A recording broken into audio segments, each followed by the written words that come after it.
peux dire que j'avais beaucoup d'inquiétudes au niveau de stress. Bien que des craintes persistaient quant à la réalisation du projet minier dans le quartier des Vins, la transparence de l'équipe de Wasamac fait une grande différence. On apprend plein de choses aussi parce que moi, je connais pas du tout le milieu minier. Donc, à chaque fois que j'ai des questions, on répond à nos questions. Ils sont une quarantaine à s'être déplacés hier soir à une rencontre d'information tenue par Annie Weigel qui chapeaute le projet.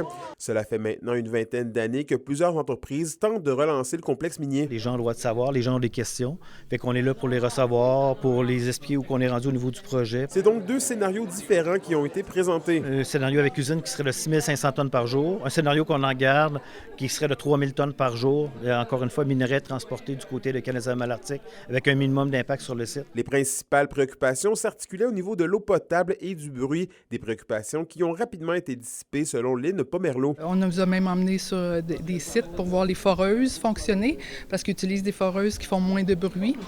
Donc, ça, c'était bien intéressant aussi à visiter. Il y a déjà une ancienne mine Wasamac qui a été opérée dans le passé, une mine souterraine. Puis à l'époque, quand la mine avait été opérée, les niveaux avaient baissé dans les puits. Fait que nous, c'est une préoccupation des citoyens.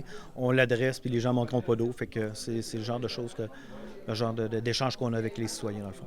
Une transparence saluée par la conseillère du district des Vins, Samuel Ramsey-Hull. C'est le fun de voir que depuis le rachat par Yamana, puis maintenant par Anico, là, qu'on a voulu poursuivre cette consultation-là, puis ce lien-là avec la communauté. Là. À noter que rien n'est officiel quant à la relance de la mine Wasamac. Le projet doit être approuvé par le conseil d'administration d'Anico Eagle et obtenir certains permis. Si le projet se concrétise, on évalue à une dizaine d'années la durée de vie de la mine.